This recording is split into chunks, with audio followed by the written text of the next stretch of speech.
Imagine you're buffing out something cool like this VW Shorty, and you're using your Hercules Forced Rotation Dual Action Polisher, and as you're pressing on it, you see a bunch of little black shards flying out everywhere under the paint you're actually trying to protect. What's going on with that? Well, let me show you what that is and how to fix it.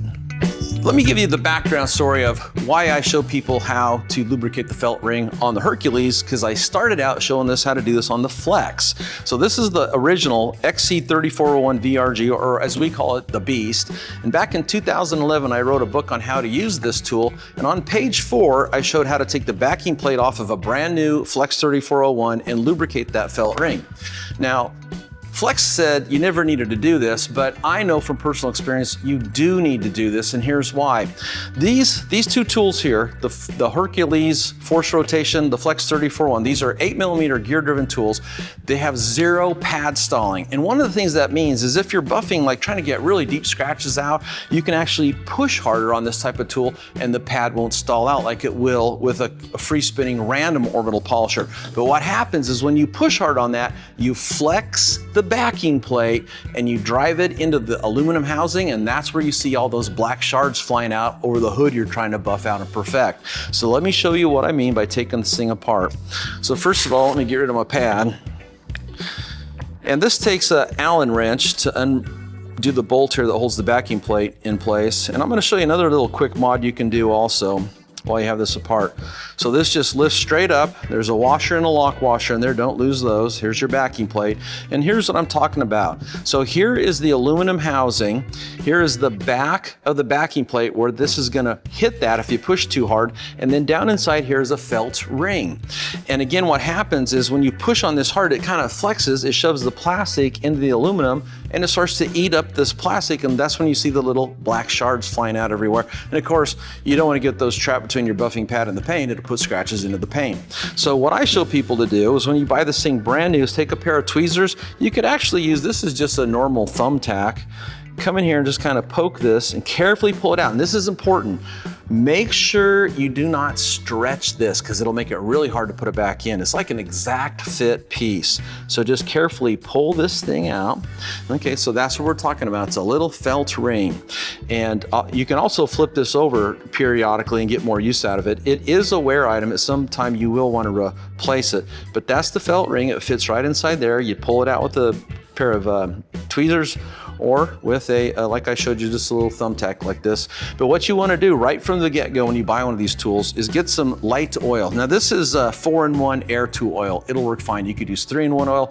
Heck, one time when I was working on a car, I actually pulled the dipstick out of a 1964 Continental, scraped the oil off it because I didn't have any oil in the shop, and I put that oil on the felt ring. I've even put olive oil, cooking olive oil on it. So any kind of oil just to lubricate it. And you don't need a lot. You just want to take and put a few drops here. It'll kind of migrate around as you run the tool. Then take your finger and just spread that around. And that's all you have to do. Then you can reinsert the backing plate and you're good to go. And you should not see any of those black shards no matter how hard you're pushing on that tool. Now here's a tip. When you buy the Harbor Freight version, and this is an exact copy, let me show you, this is an exact copy of the original, the Flex 3401. Let me take this one off. Oops. I'm the last guy to put this together, so it's probably pretty tight. There we go. Okay, here's the washer, here's the nut. So this has the same kind of thing here. See, here is the felt ring right there. I'll go ahead and pull this one out and just leave it out for eye candy. Okay, so the same thing that applies to this applies to this, but one of the things that they kind of cheaped out on when they built this tool, even though it is a very good copy, is they put this cheesy little washer in there. And what you really want is the full-size washer like what comes with the Flex. And you could go down and buy these at any hardware store. And this is gonna fit down inside there, and it's gonna give you 100% compression against the plastic hub, so you have a nice, secure, tight fit. Anyway, that's the most important thing I think I could sell, and always use the same bolt. It's important that you don't use a too large of a bolt or too small of a bolt in case you lose this, because if it's too large, you could get chatter between the gears, okay, and wear them out. And if it's too tight, you won't have enough threads actually pulling and putting that backing plate and attaching it to the spindle here. Then when you do go to put this back on, if you look, there's a slot in here and there's a slot in the spindle. You want to make sure you align those perfectly. It'll drop down in there. And then instead of using this small washer that came with it, I'm going to go ahead and drop this. It's actually a spare flex washer. It's about the size of a quarter. I will go ahead and insert the locking nut and then the hex head bolt, and then go ahead and attach this. And then when you tighten this down, you know, you don't want to over tighten it, but you do want it to be snug. I show these tools a lot in our detailing classes here.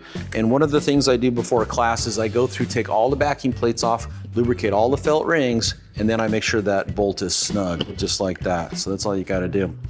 And again, any kind of oil, any light oil will do the trick. And anyway, that's just a good tip to use with these forced rotation dual action polishers, at least the Flex brand and the Harbor Freight brand, because they got this aluminum housing where the backing plate will hit if you push too hard. And of course, lubricating the felt ring eliminates that problem.